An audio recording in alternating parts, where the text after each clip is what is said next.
오늘 저희가 할 주제는 비지도 학습 중에서 차원 축소라고 하는 개념을 설명을 드릴 거예요. 어, 그 머신러닝 인공지능 분야에서 차원의 저주라고 얘기하는 것들이 있습니다. 뭐 이런 용어를 누군가가 만들어냈는데, 네. 훈련 샘플이 너무나 많은 특성들을 가지고 있는 경우에 그러면 그 훈련 속도, 그러니까 우리가 머신러닝 해보면 fit 이렇게 메서드 호출하잖아요. 그죠? 머신러닝 알고리즘이 데이터를 학습하는 시간이 너무 느리게 되고요. 그리고 좋은 솔루션, 점수가 좋은 그런 솔루션을 찾기 어렵게 만든다라고 하는 게 차원의 저주예요.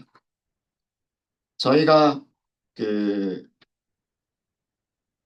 어제 어제도 그렇고 이미지 분류에 대한 것들을 저희가 했었었잖아요. 그죠? 손글씨 이미지는 굉장히 작은 이미지였어요. 여기가 어, 세로 길이가 28, 가로 길이가 28이었죠. 그죠? 굉장히 작은 이미지였음에도 불구하고 요거 이렇게 쭉 펼치니까 차원이 몇 개가 돼버린 784개의 특성을 가지고 있었죠. 그죠? 네. 사실 요거는 많은 것도 아니에요. 요 정도는. 그리고 저희가 어저께 했었던 이미지는 과일 이미지였었는데, 과일 이미지는 세로 길이 100, 가로 길이 100이었죠. 그죠? 그래서 요것도 1차원으로 쭉 펼치니까 여기가 만 개의 피처를 가지고 있는 1차원 배열처럼 보였잖아요. 이미지 한 장이. 그죠? 음. 근데 여러분들 가지고 계신 핸드폰으로 사진 한 장 찍어 보세요. 사진 한 장 찍으면 해상도 어떻게 돼요? 엄청나죠? 그죠? 네. 어, 그냥 해상도가 별로 안 좋은 것도 얼마더라? 뭐 1920, 그다음에 여기가 뭐 900, 뭐 이런 정도? 어, 어. 뭐 HD, 그다음에 뭐 풀 HD, 요즘은 또 4K 이렇게 얘기하죠. 이게 전부 다 해상도에 관련된 그런 얘기들인데 그러면은 이미지의 한 장의 가로 크기, 세로 크기 곱하면 어떻게 되겠어요? 숫자가 엄청 크겠죠. 차원이 엄청 커지는 거예요. 흑백 이미지니까 이미지의 한 장이 2차원 배열이었지만 실제로 여러분들이 핸드폰으로 촬영을 하는 그 이미지는 컬러 이미지이기 때문에 다시 RGB 차원이 또 있죠. 가로 길이 곱하기 세로 길이 곱하기 3을 또 해야 돼요. 그렇죠? 차원이 엄청나게 많아지게 되죠. 그러면 당연히 모델을 훈련시키는데 시간이 너무 오래 걸리고 어, 그런 게 나타나요. 그래서 어떻게 하면 훈련을 좀 빠르게 할 수가 있을까? 어, 훈련을 빠르게 하면서도 좋은 점수를 주는 그런 솔루션을 찾을 수 있을까라고 해서 생각한 게 차원을 축소할 수 있지 않을까라는 생각을 하게 된 거예요. 차원을 축소한다는 얘기는 그 피처의 개수, 이 특성들의 개수를 줄인다는 얘기예요. 특성들의 개수를 줄인다. 어, 근데 뭐 아무렇게나 막 줄여버리면 안 되겠죠. 우리가 이미지를 살펴봤었지만 이만큼의 크기의 이미지가 있었는데 이거를 그냥 요만큼 무조건 자르고 나머지는 다 버려버리고 요것만 훈련시키겠다? 이거는 또 말이 안 된단 말이에요. 그쵸? 네.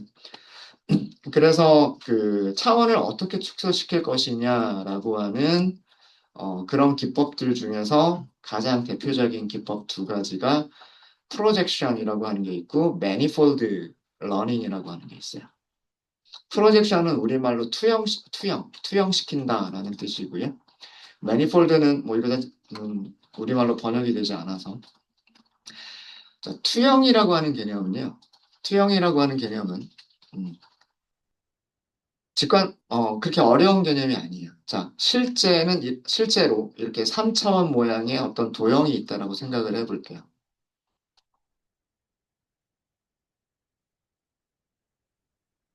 자, 이 도형을 위에서 바로 위에서 보고 얘는 3차원이죠. 3차원을 2차원으로 줄이고 싶은 거예요. 3차원을 2차원으로 줄이고 싶은데 이렇게 위에서 본다고 생각을 해보세요. 위에서 보면 어떻게 보일까요? 요렇게 보이지 않을까요? 그죠? 그래서 요렇게 보일 거예요. 요렇게. 그렇겠죠? 그럼 이렇게 생긴 3차원의 어떤 도형이 2차원 평면 이미지처럼 보이죠? 이런 것을 투영이라고 얘기합니다. 투영. 영어로는 프로젝션 한다라고 얘기를 해요. 이 도형을요, 이쪽 뒤쪽에서 본다고, 이거는 백뷰가 왜 이쪽이 백이지? 이쪽을 프론트라고 했군요. 어, 여기가 프론트라고 써져 있네요. 여기가 프론트가 써져 있어요. 자, 그러면 이 도형을요, 이쪽에서 이렇게 바라본다고 생각을 할게요. 그러니까, 그렇게 생각하시면 돼요. 이쪽으로 빛을 보내서 이쪽에 그 벽에 비치는 그림자를 본다라고 생각하시면 돼요. 그게 프로젝션의 의미예요. 프로젝터가 그렇잖아요. 빔 딱 쏴서 벽에다 보여지는 게 그게 프로젝터 아니에요? 그런 개념으로 보시면 돼요. 자, 이쪽으로 이렇게 본다 그러면 어떻게 보일까요? 요렇게 보이겠죠. 그죠? 그럼 이런 2차원으로 축소가 되는 거예요. 이런 3차원 도형이 이런 2차원 도형으로 축소가 되는 거예요. 그럼 이쪽이 프론트니까 반대 이쪽이 백이겠네요. 그죠? 네. 이쪽으로 보게 되면 요렇게 이쪽으로 요렇게 보이겠죠. 그러니까 요렇게 보이겠죠. 그죠? 네. 자, 여기 그림들 이제 이해되세요? 어떻게 본 건지. 그죠? 위에서 보고, 아래서 보고, 앞에서 보고, 뒤에서 보고, 왼쪽에서 보고, 오른쪽에서 보고. 네, 그런 모습들을 그린 거예요. 그래서 3차원을 그러면 3차원을 2차원으로 줄일 수 있다라고 하는 거예요. 그리고 그 2차원을 가지고서 훈련을 시키면 되지 않을까라는 게 그게 그 투영 프로젝션이라고 하는 기법이에요. 프로젝션을 실제로 어떻게 하느냐 하면 이게 실제 그 머신러닝에서 하는 그런 거라고 생각하시면 돼요. 실제 데이터들은 지금 보시면 여기 X1이라고 하는 그 축이 있고요. 그 다음에 이쪽으로 X2라고 하는 축이 있고요. 그 다음에 이쪽으로 X3라고 하는 축이 있어요. 그러니까 요렇게 세 개의 축이 있는 거예요. 공간상에 점들이, 그, 샘플들이 있는 거예요. 그러니까 뭐 예를 들어서 이 점 하나를 표현하기 위해서는 X1 좌표, X2 좌표, X3 좌표, 세 개의 좌표가 있어야 이 점 하나를 표현할 수가 있는 거죠. 예를 들어서 우리가 와인을 분류한다. 우리 와인 그 속성들이 뭐가 있었냐면 알코올이라고 하는 속성이 있었고, 슈가라고 하는 속성이 있었고, pH라고 하는 속성이 있었잖아요. 변수가 3개 있는 거예요. 그럼 3차원 데이터인 거예요. 변수가 3개가 있으니까 3차원 데이터. 와인 하나를 표현하기 위해서는 알코올도 필요하고, 당도도 필요하고, pH도 필요한 거예요. 그게 요 점의 그 좌표인 거죠. 이런 좌표를요, 투영을 시키는 거예요. 여러 가지 방법으로 투영을 시킬 수가 있겠죠. 이쪽 평면으로 투영을 시킬 수도 있을 거고요. X1과 X2를 가지고 있는 평면으로 투영을 시킬 수도 있을 거고, 아니면은 이쪽 평면으로 투영을 시킬 수도 있을 거예요. X1하고 X3를 가지고 있는 축으로. 아니면, 어, 이쪽으로 투영을 시킬 수도 있겠죠. 이쪽은 여기가 X2고, 이게 X2고, 이게 X3구나. 이쪽으로 투영을 시킬 수도 있을 거고요.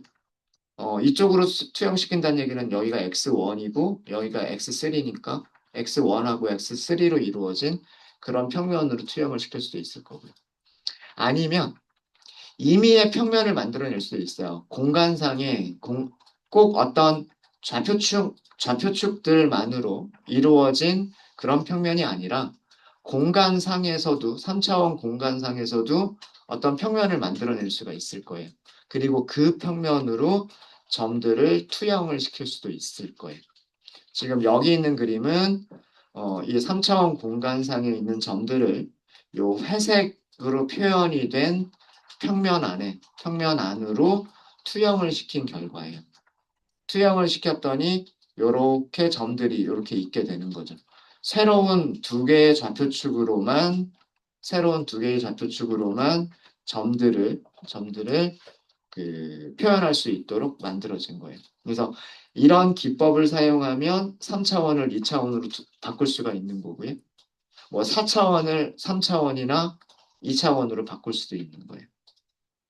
그래서 이런 투영이라는 기법을, 프로젝션이라고 하는 기법을 사용해서 차원을 축소를 할 수도 있어요. 근데 그 프로젝션은 단점이 있어요. 자, 3차원 공간에 이렇게 있는 데이터들이라고 생각을 해볼게요. 와인이라고 생각을 하세요. 와인인데 세 가지 종류의 와인이 있다. 뭐 그렇게 생각을 해볼게요. 음, 뭐 노란색 와인, 뭐 그다음에 주황색 와인, 빨간색 와인, 뭐 이렇게 세 가지 종류의 와인이 있다고 생각을 해보죠. 그다음에 여기 있는 이 점의 좌표는 알코올, 그다음에 당도, 산성도 뭐 이런 거를 가지고 있는 그런 좌표라고 생각을 해볼게요. 얘를 예를 들어서 이 평면을 잡아가지고요. X1 축하고 그 다음에 X2 축하고 요 평면을 잡아서 이렇게 밑으로 다 내린다고 생각을 해볼게요. 자, 그러면 점들이 어떻게 되냐면 이렇게 보일 거예요. 그죠? 노란색 여기로 떨어지겠죠. 근데 여기 빨간색들 여기, 주황색들 여기 떨어지겠죠.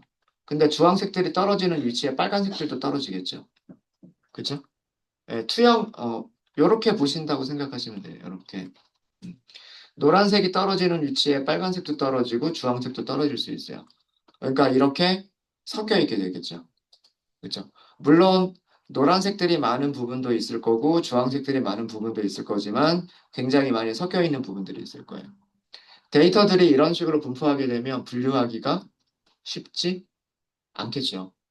그죠? 그래서 어떤 평면상으로 프로젝션을 하는 경우는 단순한 프로젝션인 경우에는 차원을 축소한다고 해서 모델의 성능이 좋아지지 않는 경우들도 생길 수가 있어요. 그래서 나온 게 뭐가 나오냐면 매니폴드 학습 방법이라고 하는 게 나옵니다. 얘를 마치 이거 롤케이크처럼 생겼잖아요. 롤케이크를 쭉 펼친다고 생각을 해보세요. 자, 이게 매니폴드인데요.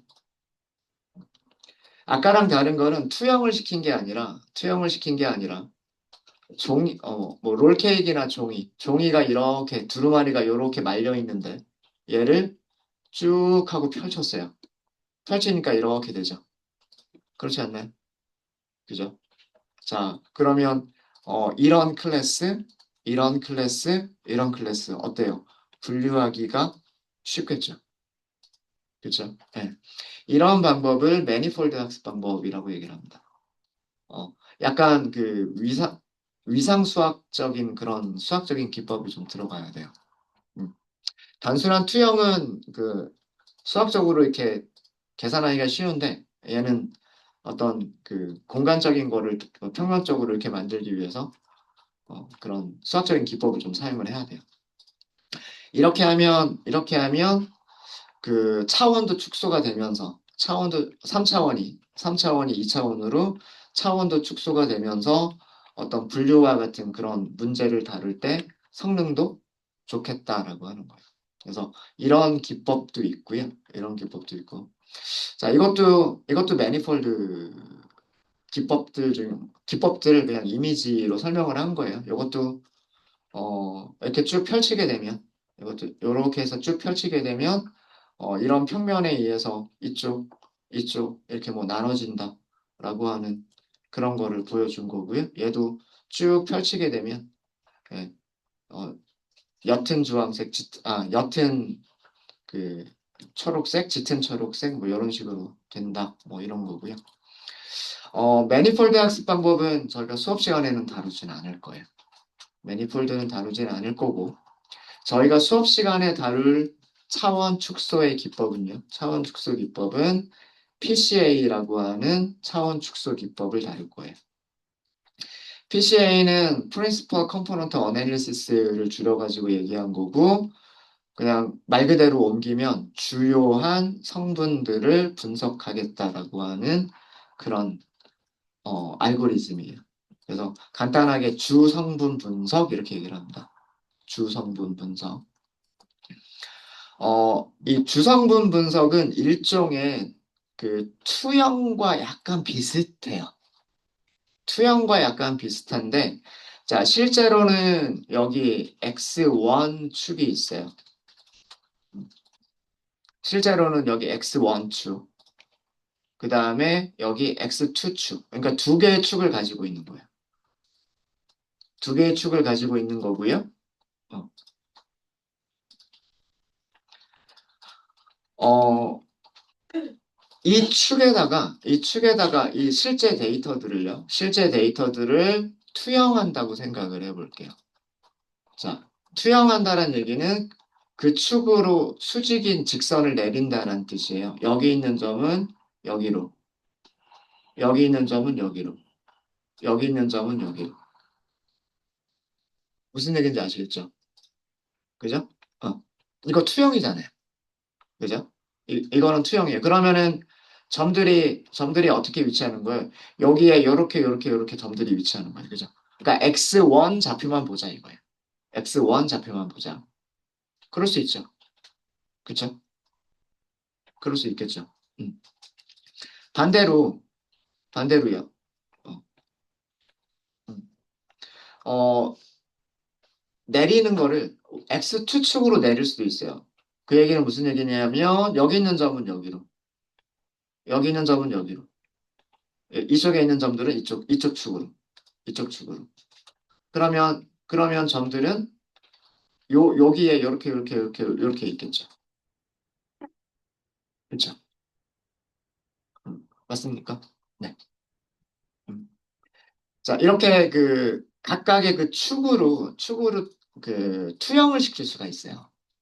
투영을 시킬 수가 있는데 원래 축 그대로 사용했을 때, 원래 축 그대로 사용을 했을 때에는, 그죠? 원래 축 그대로 사용했을 때에는 데이터들이 여기서부터 여기까지 분포하겠죠. 그쵸? 그 다음에 Y축이라고 할게요. Y축으로는 여기서부터 여기까지 분포하겠죠. 그쵸? 맞아요? 음. 자, 그런데 만약에 지금 여기 C1이라고 표시가 되어져 있고 C2라고 표시가 되어져 있는데 좌표축을 돌려버리는 거예요. 좌표축을 회전시켜 버리는 거예요. 새로운 좌표축을 만드는 거죠. 새로운 좌표축을 어떻게 만들었냐면 데이터들이 있는 모습을 보죠. 데이터들이 있는 모습을 보니까 선형회식처럼 방정식, 직선의 방정식 하나 만들어낼 수 있을 것 같잖아요. 그죠? 이 데이터들을 가장 잘 설명할 수 있는 1차 함수 방정식을 만들 수 있을 것 같죠? 그죠? 거기를 축으로 삼아버리는 거예요. 거기를. 이거를 첫 번째 축. 첫 번째 축. 이 직선의 방정식을 찾은 거는 어떻게 찾은 거냐면 선형회기식 찾은 거예요.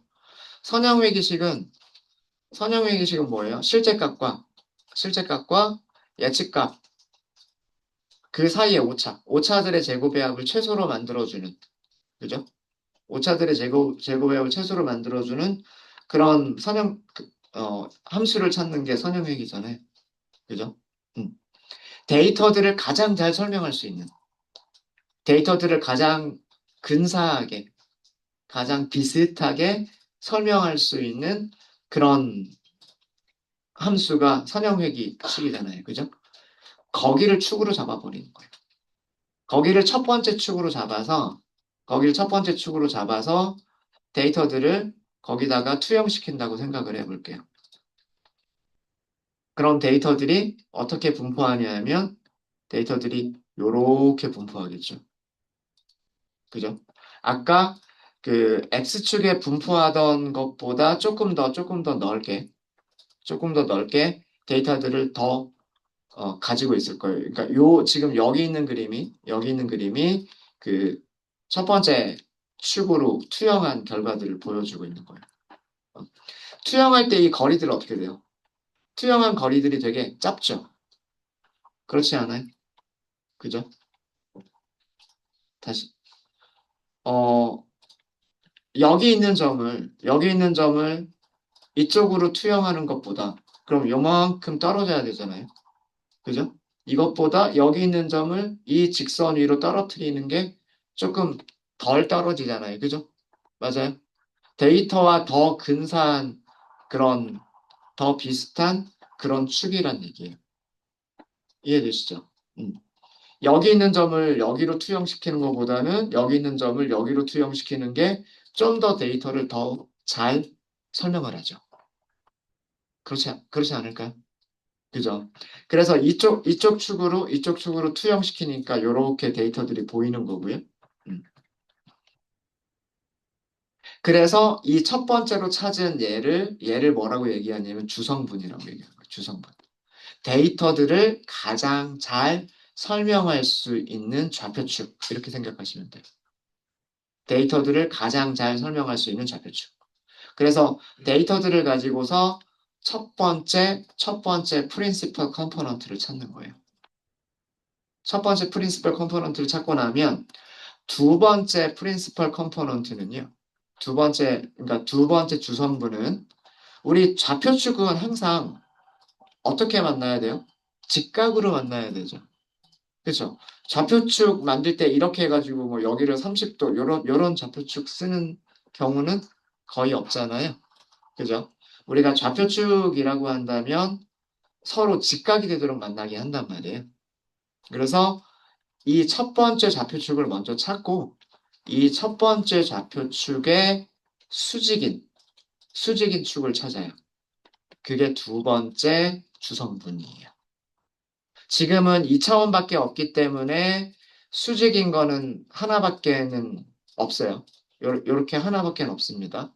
아, 물론 뭐 이쪽에도 있고 이쪽에도 있고 그렇긴 하겠지만, 예, 예, 뭐 수직인 게 여러 개가 있기는 하겠죠. 여러 개가 있기는 하겠지만 역시 마찬가지로 이 첫 번째 주성분에서 수직인 그런 직선들 중에서 데이터들을 가장 잘 설명할 수 있는 거. 그러니까 투영했을 때 그 거리들을 가장 짧을 수 있도록 만들어줄 수 있는 거. 그게 두 번째 축이 되는 거예요. 두 번째 축. 음. 만약에 3차원 공간이었다면은요, 첫 번째 축의 수직인 거는 그 이쪽 평면상에서의 축일 수도 있고, 아니면 다른 평면상에서의 축일 수도 있었을 거예요. 그렇죠? 네, 그러니까 그 수직인 축들은 무한히 많을 수 있어요. 네, 그런 여러 가지 축들 중에서 남아있는 분산들을 가장 잘 설명할 수 있는 축을 찾는 거예요. 이런 식으로 축을 하나씩 찾아 나가는 겁니다. 그러니까 원래가 2차원 데이터면 주성분도 2차원까지를 찾는 거고요.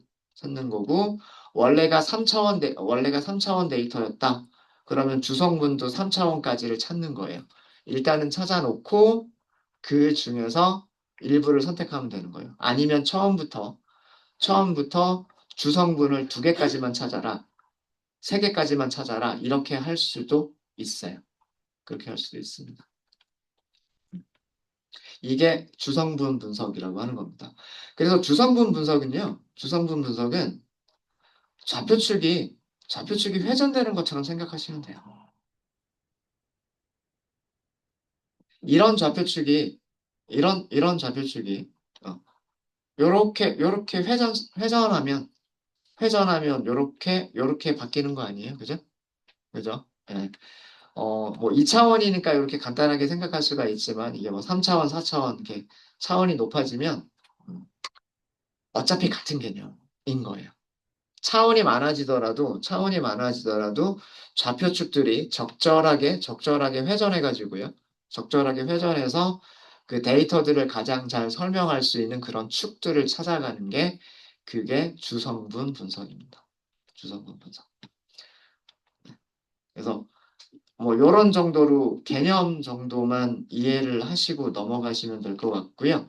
수학적으로 뭐 얘를 어떻게 찾아야 된다 우리가 직접 만들 건 아니니까 이런 이런 축들을 찾아주는 클래스가 만들어져 있으니까 우리는 그거를 그대로 이용하시면 이런 원리로 주성분들을 찾아주는 거다라고 생각을 하시면 될 거예요. 뭐 그러면서 이렇게 주성분 분석을 하면은요. 음, 예를 들어서 뭐 분류나 회귀를 할 때 분류든 회귀든 마찬가지예요. 마찬가지예요. 어, 굳이 뭐 여기서처럼 두 개의 축을 다 사용할 필요 없이 하나의 축만 사용해서 분류나 회귀를 하더라도 그 점수가 점수가 그렇게 나쁘지 않아. 않을 수 있어요. 항상 그런 건 아니지만 주성분 분석을 통해서 새로운 주성분들을 찾는데 그 중에서 가장 가장 데이터를 잘 설명하는 주성분들만 가지고서 머신러닝을 훈련시키고 그리고 테스트를 해보면 테스트를 해보면 모든 차원을 다 사용해서 훈련하던 거와 비슷하거나 오히려 어떤 경우에는 더 좋은 그런 결과를 주는 경우들도 있어요. 그리고 당연히 훈련 시간은 짧아지는 게 일반적입니다. 차원이 줄어들면 훈련 시간이 짧아지는 게 일반적이기는 해요. 근데 일반적이라고 말씀드렸어요. 아닌 경우가 가끔씩 있기도 해요. 오히려 모든 성분을 다 사용하는 게 그 훈련 시간이 짧은 그런 게 가끔 보이기도 하는데 일반적으로는 차원을 축소시켜 놓고 머신러닝 모델을 훈련시키는 게 훈련 시간도 줄이는 그런 효과가 있고 그 다음에 성능도 그렇게 떨어지지 않고 어, 오히려 어떤 경우는 더 좋아질 수도 있고 그런 경우들이 있습니다. 그래서 저희가 오늘 할게 이 PCA라고 하는 클래스를 이용해서 차원을 축소한다라고 하는 게 어떤 의미인지 그거를 코드로 보여드릴 거고요. 그리고 차원 축소를 하고 난 다음에 우리가 뭐 분류를 했을 때, 차원 축소를 하기 전에 분류를 했을 때, 그 다음에 차원 축소를 하고 난 다음에 분류를 했을 때, 어떤 차이가 있는지, 뭐 훈련 시간이라든가 정확도라든가 이런 것들이 어떤 차이가 있는지 그런 것들을 비교를 해볼 거예요, 저희가. 네. 그게 오늘 저희가 할 내용들입니다. 네. 자, 그래서 여기까지 설명을 드리고요. 우리 주피터 노트북을 만들게요.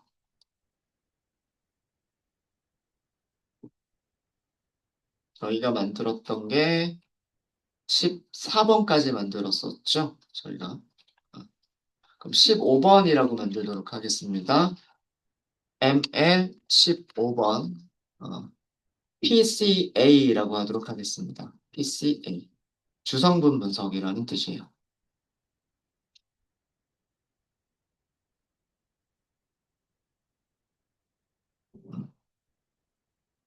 제목 써드릴까요?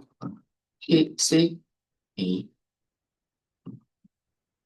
Principal Component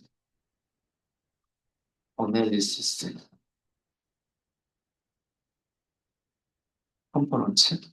S가 들어가는지 안 들어가는지 모르겠네. 안 들어가나?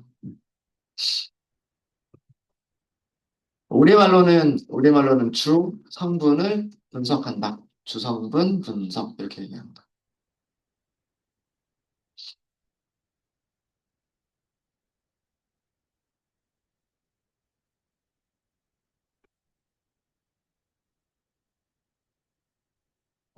필요한 것들 몇 가지 임포트를 좀 하도록 하겠습니다. 넘파이 사용을 할 거고요. 그다음에 판다스도 사용을 할 거고요. 그다음에 시각화 그래프도 그려볼 거예요. 매트플롯립, 하이플롯, 줄여서 PLT라고 쓸 거고요. 그다음에 사이클런에서 데이터셋 가지고 올 거고요. 음,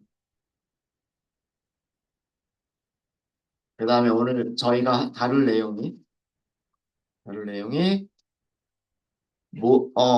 주성분 분석이 들어가 있는 모듈 이름이 뭐라고 되어 있냐면 디컴포지션이라고 되어 있어요. 디컴포지션.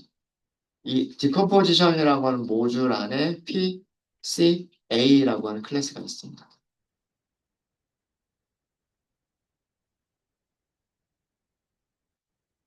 디컴포지션이라는 단어가 우리말로 하면 분해하다? 성분들을 분해한다? 성분들을 나눈다? 이런 정도의 의미로 생각을 하시면 될 거예요. 디컴포즈 한다라고 하면 성분들을 나누는 거다. 이렇게 생각을 하시면 될 것 같고요. 네. 어, 그 다음에 우리가 차원을 축소한 다음에 분류를 한번 해볼 거예요. 그래서 분류를 할 때 우선 한 가지만 먼저 가장 대표적인 리니어 모델로 로지스틱, 로지스틱 리그레션을 한번 사용을 해볼 거고요.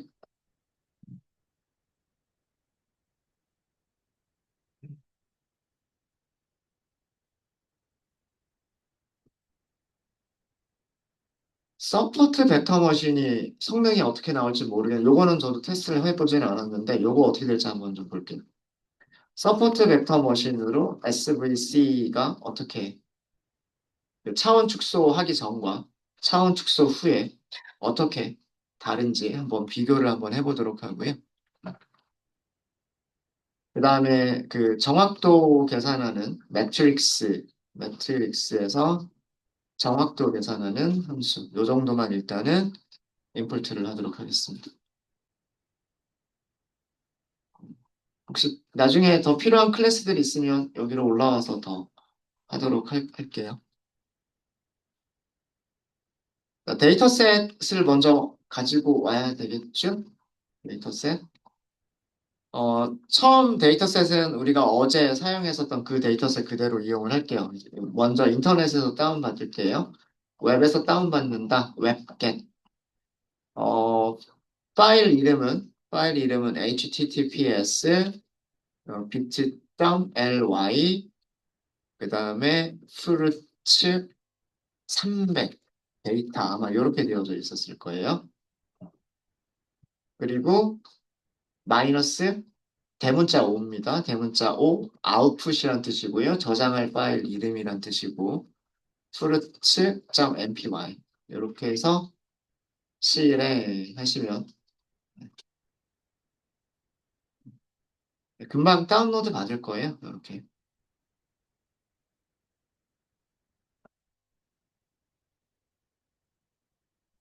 mpy라고 하는 파일이 저장이 됐다라고 나오면 되는 거죠.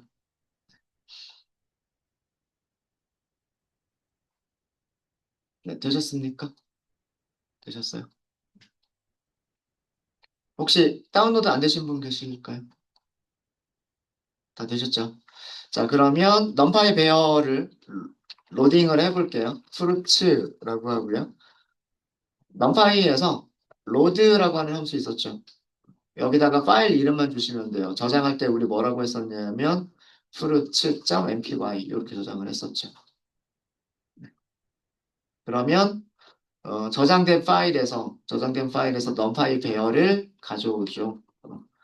모양만 볼까요? fruits.shape 네, 어제 많이 했었던 거니까 요거는 기억나시죠? 300개의 이미지 가지고 있었고요. 그 다음에 이미지의 세로 길이 100, 가로 길이 100인 100 곱하기 100 크기의 이미지 300개를 가지고 있었던 넘파이 배열 형태로 가지고 있었던 그런 배열입니다. 네, 요거 그 시각화하는 거 함수 어제 만들었던 함수지만 다시 한번 좀 만들어 볼게요. def 플롯 이미지 어레이 아마 이렇게 만들었었을 거예요 어제. 그리고 배열 그다음에 컬럼의 개수를 제가 10개라고 지정을 기본값 주고 만들었었죠. 기억나시죠?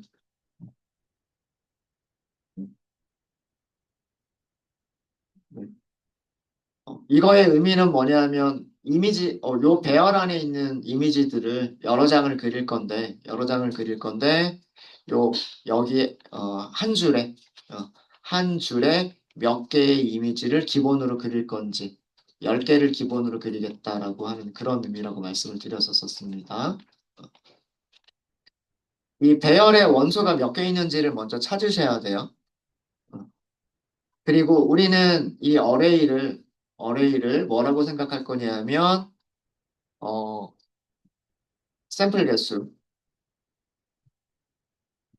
샘플 개수, 그 다음에 그 이미지의 높이, 이미지의 가로 길이, 요거 이런 모양의 이런 쉐입의 3차원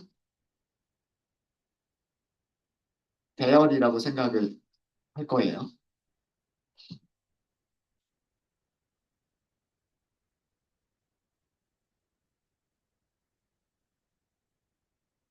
샘플이 몇 개 있는지를 먼저 계산했었죠, 어제. 랭 하고서 ARR 이렇게 했었죠. 그래서 이거는 뭐냐면 그 배열의 아이템 개수, 다시 얘기해서 샘플 개수. 이미지가 몇 장이 있느냐, 그걸 얘기하는 거예요. 이미지 개수라고 할까요? 이미지 배열이 몇 개가 있느냐. 이거를 알면 우리는 이제 몇 개의 행에다가 그림을 그려야 될지를 결정할 수가 있겠죠. 행의 개수를 우리가 결정할 수가 있어요. 그죠? 행의 개수는 인트로 변환을 하셔야 되는데, numPy 점 올림, 무엇을 올림을 할 거냐면, n 나누기 컬럼 개수. 그러니까 뭐 예를 들어서 100개가 있었는데, 이미지가 100개가 있었는데, 컬럼을 100개로 하겠다, 10개로 하겠다, 그러면 행의 개수가 10개가 되어야 되죠. 그죠?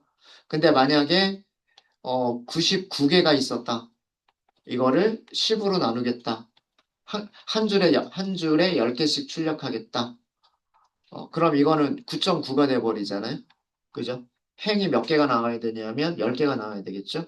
그죠? 그래서 이건 올림, 그리고 인트로 변환하셔야 돼요. 그 배열의 인덱스는 반드시 인트여야 됩니다. 실수를 사용하시면 안 돼요. 그러니까 똑같은 10이어도 10.0 이렇게 배열의 인덱스를 쓸 수가 없어요. 인트 타입으로 쓰셔야 돼요. 그래서 이걸 인트로 변환을 한 겁니다. 자, 이렇게 하면 우리는 이제 그 다음에 뭘 만들 수가 있냐면 피겨 엑시스 만들 수 있죠. plt.sub 플러츠로 만들 수 있죠. 행의 개수 넣으시면 되고요. 우리가 여기서 계산한 행의 개수 그대로 넣으시면 돼요. 그 다음에 파라미터로 전달받은 컬럼의 개수를 그대로 넣으시면 돼요.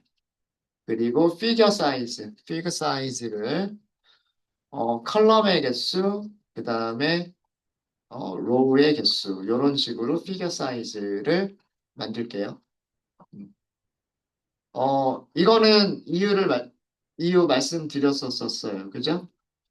피겨 사이즈를 하실 때에는 어떻게 하셔야 되냐면 그 피겨의 위드스를 먼저 써주셔야 돼요. 그 다음에 피겨의 하이트를 나중에 써주시는 거예요. 어, 이게 전체 피겨다. 그러면 요 길이. 그 다음에 요 길이. 여기가 위드스, 여기가 하이트잖아요. 근데 위드스는 뭐의 크기가 되냐, 뭐의 개수가 되냐 하면 컬럼의 개수. 그 다음에 하이트. 하이트는 뭐의 개수가 되냐면 로우의 개수가 되잖아요. 그래서 요렇게 쓴 거예요. 자, 이렇게 하면 이제 그 다음에 우리는 반복문을 만들 수가 있어요. for하고 반복문을 만들 수가 있죠. in range, 로우의 개수만큼, 로우의 개수만큼, 그 다음에 for j, 컬럼의 개수만큼 이렇게 만들 수가 있어요. 그리고 인덱스를 어떻게 계산할 수가 있냐면 i 곱하기 컬럼 개수 더하기 로우 개수 이렇게 로우 j 여기 로우 개수를 곱하는 게 아니라 컬럼 개수를 곱해야 되는 이유 말씀을 드렸었었죠.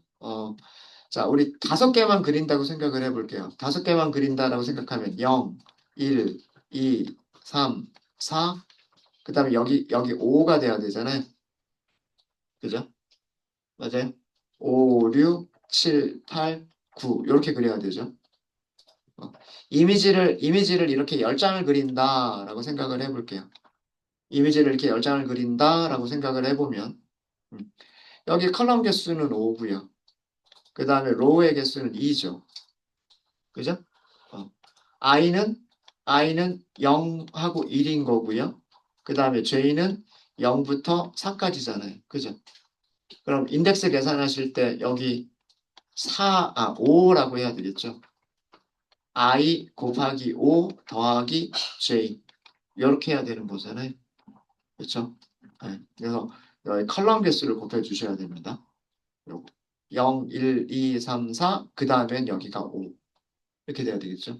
6, 7, 8, 9, 그 다음에 여기가 10이 되는 이유는 5개 지나갔으니까. 그죠? 이렇게 해서 인덱스를 할 수가 있고요. 이렇게 해서 인덱스를 할 수가 있고, 그 다음에 그 인덱스가 n보다는 작아야 된다라고 하는 거를 제가 했었었는데, 어제 제가 만들었던 함수, 여기까지는 어제 제가 만들었던 함수랑 아마 동일할 거예요. 제가 어저께 테스트를 하다 보니까 함수가 오류가 좀 있었어요. 그거 여기서 제가 좀 수정을 좀 해드리도록 할게요. 만약에 로우의 개수가 로우의 개수가 한 개이면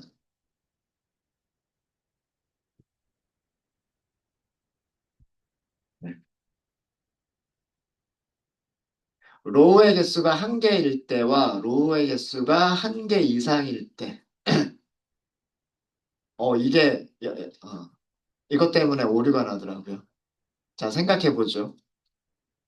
로우의 개수가 한 개이고 컬럼의 개수가 5개예요. 자, 엑시스는 몇 차원 배열이에요?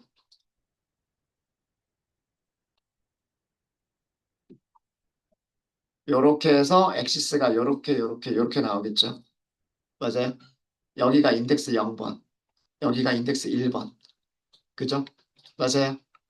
얘 1차원 배열이란 말이에요. 1차원 배열. 로우의 개수가 한 개일 때는 엑시스는 1차원 배열이에요. 2개 이상이면, 로우가 2개 이상이면, 그럼 이렇게 되겠죠. 여기가 인덱스 0번, 여기 인덱스 1번, 여기 인덱스 0번, 인덱스 1번, 2번. 그래서 여기가 엑시스인데 인덱스가 0,0. 그죠? 그쵸? 그러니까 로우의 개수가 한 개일 때는 엑시스가 1차원 배열이 돼버리고요. 로우의 개수가 2 이상일 때만 엑시스가 2차원 배열이에요. 제가 엑시스에서 인덱스를 사용하는 방법이 잘못됐었어요. 어저께. 2개 이상일 때는 상관이 없었는데 한 개일 때 오류가 날 수가 있었어요. 그래서 이건 무슨 뜻이냐면 이때에는 엑시스는 1차원 ND 1차원 배열이 되고요. 이때의 엑시스는 2차원 배열이 돼요. 그래서 엑시스에서 그 인덱스를 사용하는 방법이 달라요. 그리고 이 안에서 그 다음과 같이 하시면 돼요. IDX가 개수보다 작을 때 이때에만 엑시스 인덱스를 하나만 쓰셔야 돼요. 이렇게. 그리고 IMShow, array, 그다음에 인덱스 이렇게 찾아서 쓰시면 돼요. cmap, plt.colormap.binary 이렇게 쓰시면 돼요. 그리고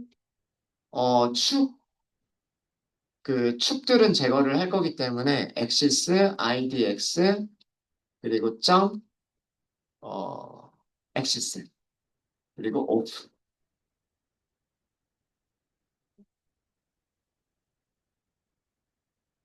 이거는 샘플이 있는 경우에만 그러니까 이미지가 있는 경우에만 1차원 배열 안에다가 이미지를 그리겠다라는 뜻이고, 이거는 모든 엑시스는 다 제거를 하겠다라는 그런 의미죠.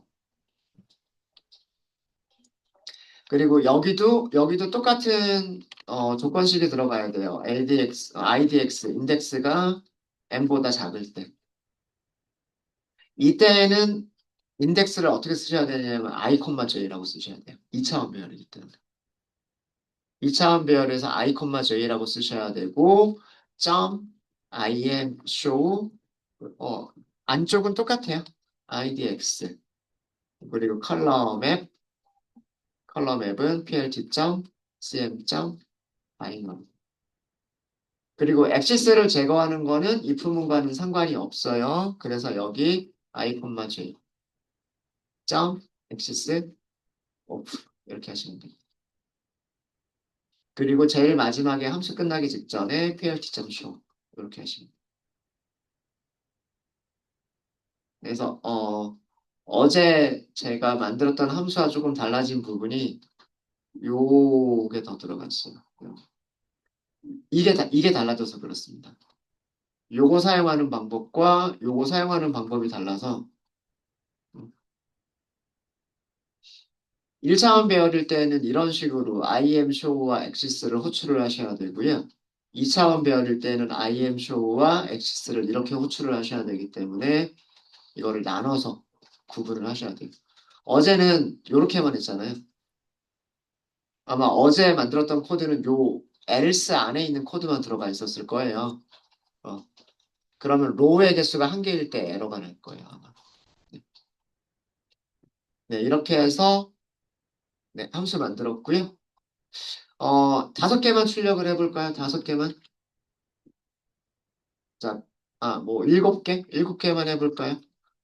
플롯, 이미지 어레이, 프루츠 앞에서 7개. 이렇게 하면 프루츠죠. 프루츠. 앤 로즈. 중간에 오타 있었네요. 로즈, 로즈. 여기. 로즈.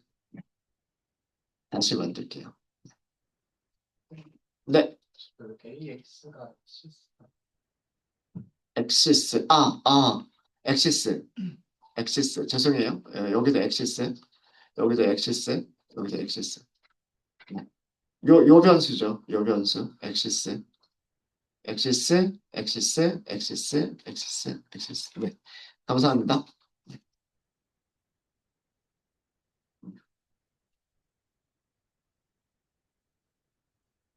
네, 이렇게 하면 이렇게 만들어 놓고 7개만 그린 거고요. 이렇게 하면 7개만 그린 거예요.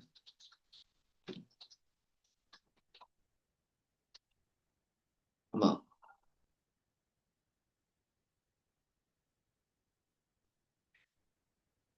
사과 이미지가 있었죠. 사과 이미지가 있었고, 그 다음에 플러드 이미지 어레이, 프루츠.